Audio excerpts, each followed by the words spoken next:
Perform ചെയ്യുന്ന സമയം എനിക്ക് ന്യൂയോർക്കിൽ എന്ന് വെച്ചാൽ ഒരു 6-7 ഷോയൊക്കെ കഴിഞ്ഞതിന് ശേഷം ഓൾമോസ്റ്റ് കുറേ സ്ഥലങ്ങളിൽ ഒരു 10-20 സ്ഥലങ്ങളിൽ പ്രോഗ്രാം ഉണ്ട്.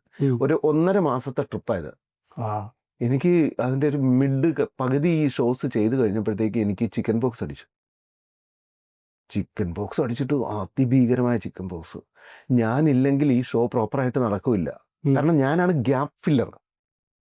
അങ്ങനെ ആദ്യമൊക്കെ ചെയ്തതെന്ന് വെച്ചാൽ ഈ ചിക്കൻ ബോക്സിൻ്റെ കുരുവിൻ്റെ മുകളിലൂടെയൊക്കെ മേക്കപ്പ് ചെയ്യും.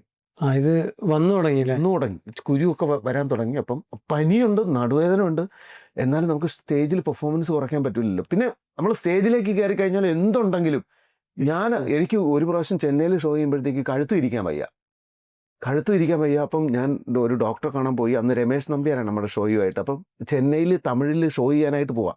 തമിഴ് ഭാഷയും പഠിച്ചിട്ടാണ് പോകുന്നത്.